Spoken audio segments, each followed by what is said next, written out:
So guys, may sumabog na balita ngayon mga sangkay. Breaking news po ito. Naku po, inaprubahan na daw po ng ating Pangulo mga sangkay ang paglalabas ng isang mahalagang impormasyon patungkol po sa mga tax documents at mga bank record nila Vice President Sara Duterte.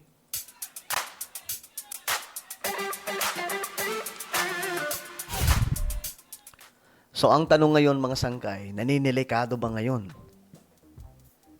sila Vice President Sara Duterte? Kasi ito lang po ang inaabangan ng maraming mga senador. Mayroon pong box, no, na andon yung mga dokumento tungkol sa tax records nila Vice President Sara Duterte at pati mga bank records. Ngayon, sa box na yun, hindi po pwedeng basta-basta lamang nabuksan ito. Dahil kung bubuksan ito mga sangkay, maninilikado din ang lahat ng mga politiko. Dahil ibig sabihin lamang, pwede na rin bukay-kayin lahat ng mga dokumento ng mga politicians. Which is, ito po ang iniiwasan ng lahat ng mga politiko. Dahil alam po natin mga sangkay sa Pilipinas, no, na maraming kabalbalan ang mga politiko sa ating bansa. Mga sikretong kayamanan na itinatago lang. Kaya nga sikreto. Kasi tinatago. Ngayon, mga sangkay, uumpisahan na po. Kasi may approval ang ating presidente na buksan na po ang tax records ni Vice President Sara Duterte.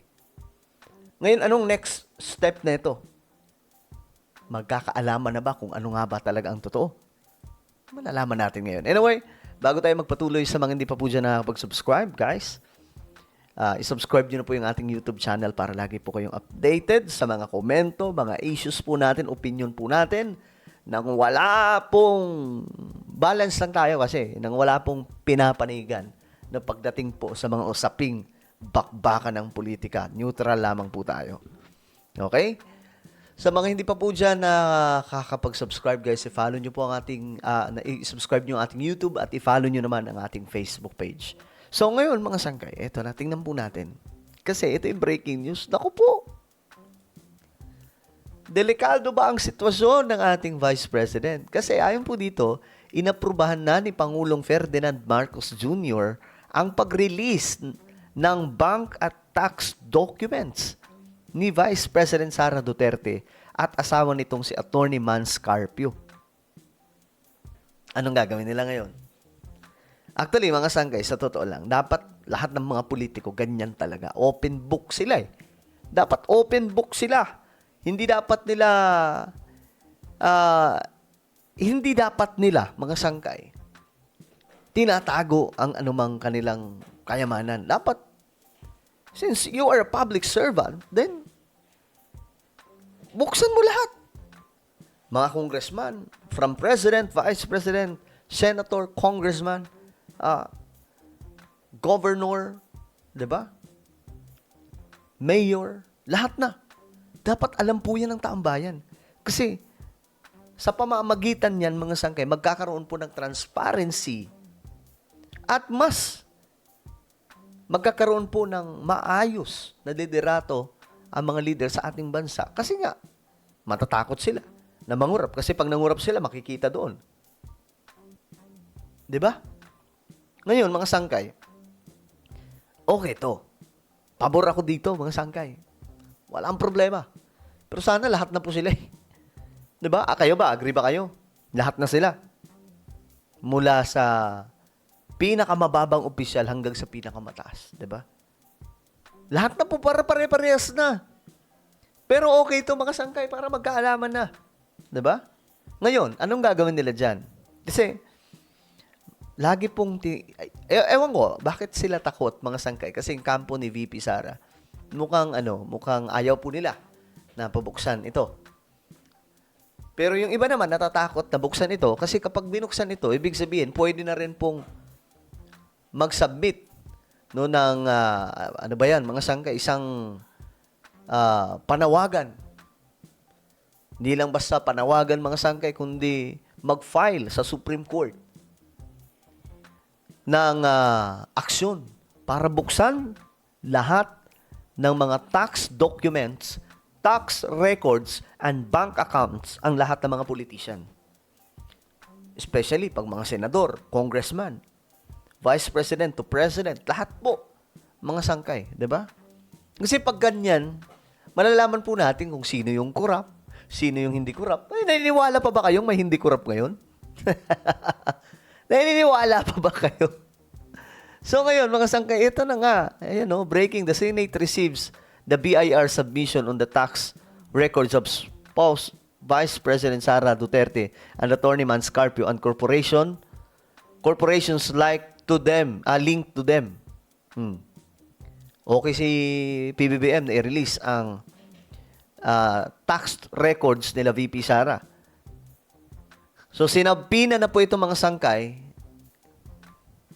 at ngayon magkakaalaman kung ano ba talaga ang totoo, nangurap ba talaga sila, pambihira. So ngayon, sabi dito ng mga nagkokomento, ito,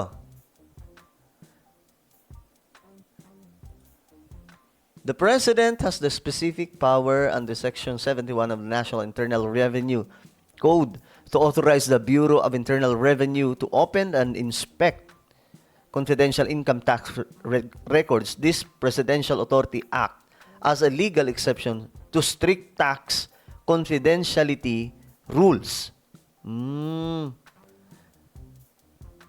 Though it operates separately from bank secrecy regulation. This would have a devastating impact on the defense and engagement in future impeachment cases. Ayan na mga sangkay. Malaki magiging impact nito kay VP Sara kasi syempre, I'm sure may mga tinatago din naman, mga sangkay. Pero, malaki din po ang magiging impact nito sa mga susunod na may impeach.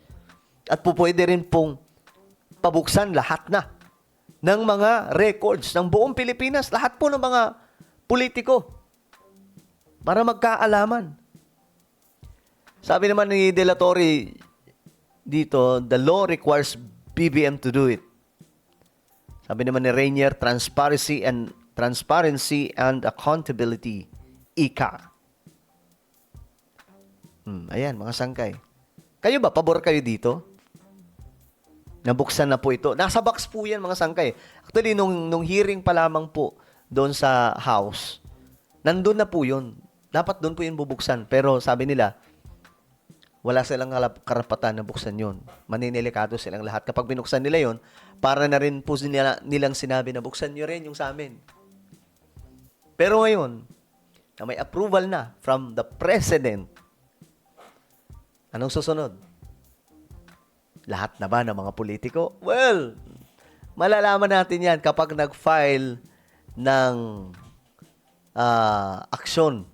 Ito mga kampo ni Sara Duterte sa Supreme Court, sabihin na buksan na lahat ng mga tax records ng lahat ng mga politicians.